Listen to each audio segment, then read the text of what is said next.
Angola vai ter, a partir de novembro, a sua primeira refinaria de ouro. Falaremos aqui dos ganhos e desvantagens, se é que existe, também toda a informação envolvente. E em Moçambique, 3 professores foram expulsos da Universidade Eduardo Mondlane depois de serem acusados de assédio sexual. Faz like, meu chefe, antes que te esqueça, e subscreva e partilha, se faz favor, para que mais cidadãos moçambicanos e angolanos tenham noção do que está a acontecer nesses 2 países. Obrigado a você que colocou like muito antes de eu pedir. Hoje não vou falar muito sobre like, porque há muita gente que não gosta que eu fale em s'il vous plaît, em dingoenda, por favor, faz like e partilha. Vocês não gostam que eu diga se like é meu salário, like é minha motivação. Vocês não gostam disso, mas eu às vezes insisto e muitas vezes o pessoal foge do vídeo porque eu fico muito tempo a repetir. Por favor, faz like, meu chefe. Amolece aqui esse coração aqui, ajuda o canal a crescer, se faz favor. Obrigado pelo seu like. Venha para termos comunidade e venha fazer parte do grupo de mais de 100 jovens que todos os dias debatem diferentes temas e também, claro, são jovens mais atualizados da nossa era, acredita. Sem mais volta, vou aqui dizer que em relação à refinaria de Luanda, de Angola, a primeira de ouro, do ponto de vista histórico, Angola já explora diamante desde o período pré-independência. Okay? Os portugueses em Angola já exploravam ouro de forma artesanal, exploravam. Não tenho registro da exploração de ouro em Angola antes da chegada dos portugueses. Não tenho registro. Acredito que também já existia, porque os reinos africanos exibiam bastante ouro. Portanto, não tenho dúvidas que também já existia a exploração de ouro. Ponto. E desde 2022 que se pretendia inaugurar uma refinaria em Luanda, 2024 era a fase, foi adiada e agora 2025, em novembro, Angola vai ter a sua primeira refinaria. Está em Luanda, em Viana, e vale aqui dizer que a refinaria custou, acho que foi o Estado angolano, apenas 12 milhões de dólares. Parece que é pouco, né? Eu acho que é pouco, mas okay, it's what it is. É o que está anunciado, ponto. Angola descarta a possibilidade de poder importar ouro da Zâmbia, da RDC, da Namíbia, para poder refinar em Angola. Apesar de Angola, nesses últimos anos, não estar a explorar bastante ouro, mas fala-se de que Angola já explorou mais de 7 milhões de onças até o momento. Okay?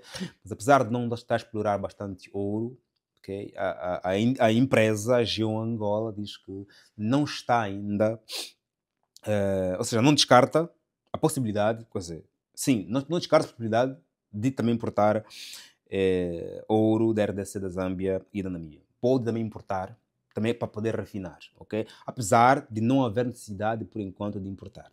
Não descarta a possibilidade. E vamos também aqui dizer que, em termos de informações em volta desta refinaria, é que, em termos de ganhos, vale aqui dizer que, ponto, o primeiro ganho, o impacto direto tem a ver com o emprego, criação de emprego. Né? Criação de emprego e depois há outra expectativa, não é, da população e também a nível de desvantagem direta seria claramente aqui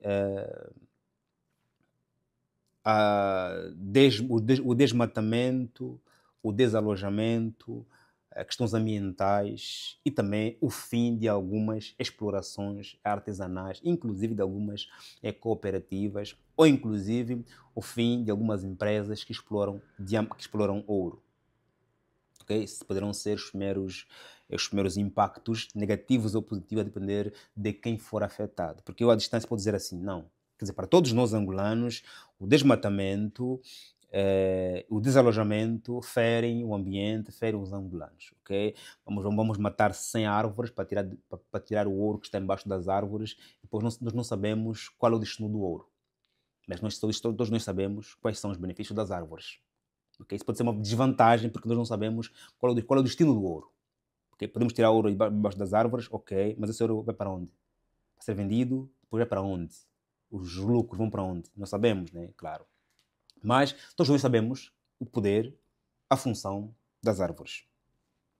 Vale também aqui lembrar que em Angola, neste momento, as províncias da Huila, Cabinda, Huambo, Bengo são as que mais produzem ouro. Né? Na Huila, fala-se dos projetos Umpopo, Chipundu, Chiquamone. E em Cabinda, fala-se de regiões como Bucuzau e Lufo como sendo os principais jazigos de ouro em Angola. E no Ambo, fala-se dos projetos Ngachavira e Samboto. Portanto, são projetos e regiões que predominam bastante ouro em Angola. Não tenho dúvidas de que em toda Angola exista ouro, porque Angola faz parte da bacia geográfica da RDC, do Brasil, e a RDC tem bastante ouro, da Zâmbia também. Então não se descarta, se nós gastarmos dinheiro, investirmos dinheiro na exploração de ouro em todas as províncias, claramente teremos.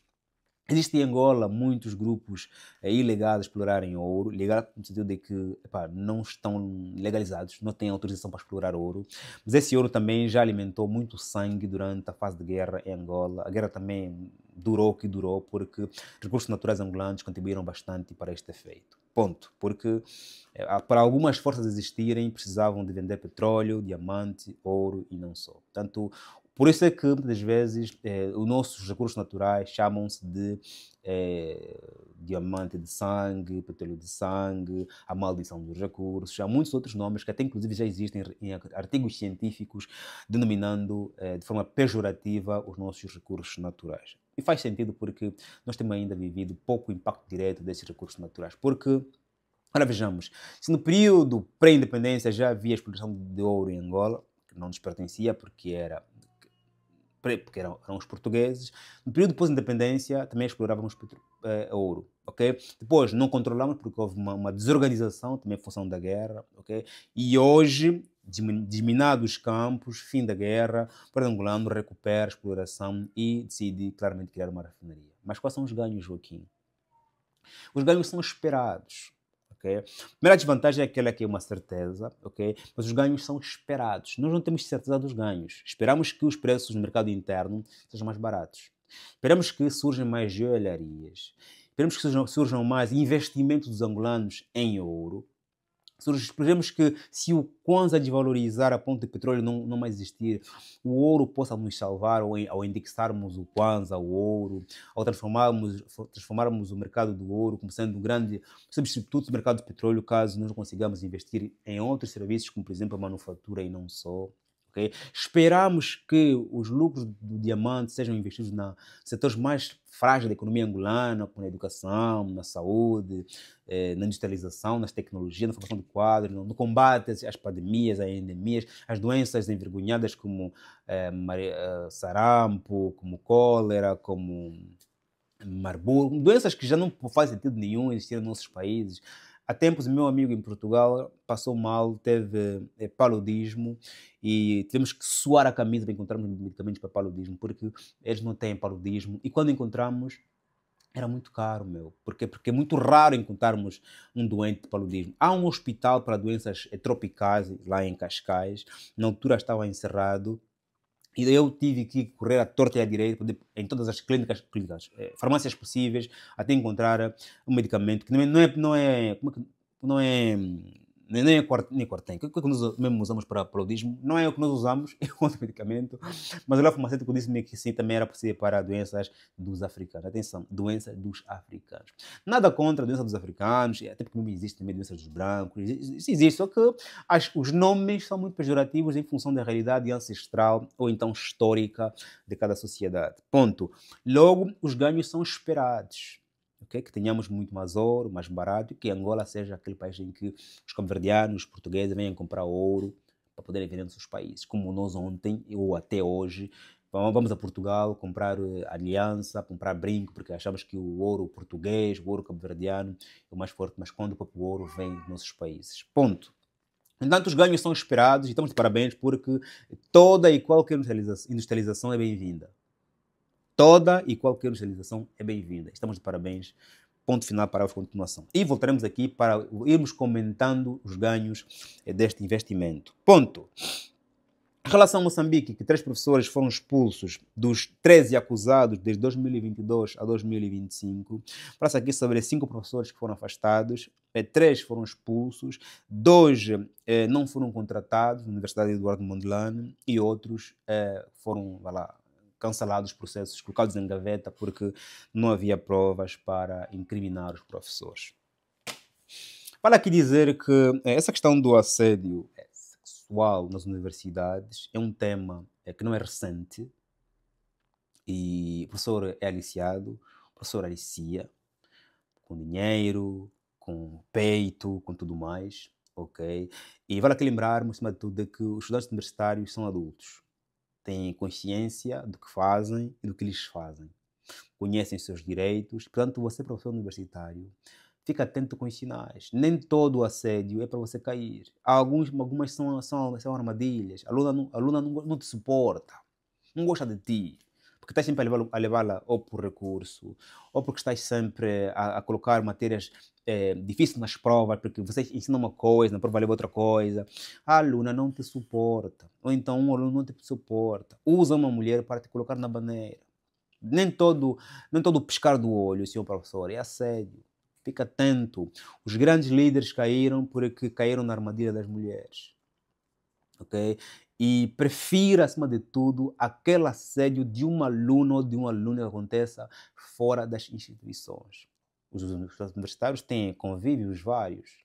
Um bar X, à sexta-feira, quem já foi universitário sabe muito bem que a sexta-feira a gente saía para ir para um bar, e para ir para uma tal, depois também umas excursões. Aliás, quem estuda na universidade agora sabe o que estou a dizer, e quem já estudou e estudou descontraído, como é o meu caso, estudei descontraído, tinha tempo para poder sair, poder e tomar uns copos com os colegas da universidade na sexta-feira, sabia muito bem dos ambientes que lá existiam, professor, alunos e colegas não só.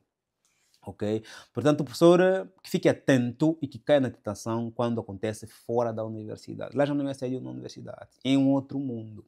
Agora, o que acontece na sala, no pátio da escola, e conversarem na escola e no pátio, vão te incriminar. Estás a conversar com a miúda na escola, no pátio, alguém está a fazer fotografia, alguém está a filmar, estás a rir com ela, segurar nas coisas, alguém está a filmar, ela está a te segurar, alguém está a filmar. Okay? Evite esses comportamentos, okay, de adultos na universidade. Faça lá fora. Ponto. E tem mais. Tenha consciência da tua função lá na escola. Tu vais lá para ensinar, ponto final. As externalidades, que é cair um aluno ou cair um aluno, são externalidades. Okay? Se está a te cair, puxa lá para fora, para converter lá para fora da universidade. Okay? Cria um cenário fora da universidade. E fica atento, grave sempre, porque o que é que salvou o Neymar naquele caso de violação daquela menina? Foi o vídeo, foi filmado. Ele é que filmou, mas votou contra ela, mas grave, filma sempre, ok? Está a perceber que a situação está se carregando para um ato de celebração íntima, vai gravando os momentos, vai filmando os momentos, fica atento, ok? Nem toda aluna te ama, algumas te odeiam e vão te seduzindo para te expulsarem. Ponto. Quanto ao aluno, o professor está ali para ensinar.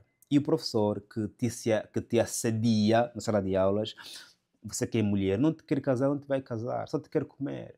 O professor que quer namorar e casar, ele vai falar com a aluna de uma forma mais educada. E muitas vezes em um outro ambiente, não na escola. Okay? Se ele só está a cair em cima de ti na sala de aula ou no ambiente da escola, em palavras até bué banais, te convida para dar boleia, para ir para um bar, há convite, sabes muito bem que é descartável. Ok? No entanto, se te sentes que estás a ser assediada, diz ao professor de primeira: cara, professor, estou-me a sentir assediada. Ele vai parar. Mais do que ir suportando e depois dizer: aquele professor ali me assediou. Não faz isso. Diga na cara dele: professor, eu tenho um namorado, eu não gostei daquilo, eu não quero tal. Não tenhas medo de teres negativa. Agora, sim, e dizeres que não estás interessada e tens marido, ele der negativa, aí você leva o gajo ou o senhor camarada para a direção pedagógica. Mas, atendendo aqui a nossa idade, nossa maturidade, e na universidade, que já é um espaço de maturidade intelectual, por isso é que o universitário tem que perguntar muito e sempre, e ler bastante, apesar de que também a leitura real da universidade começa no fim da formação.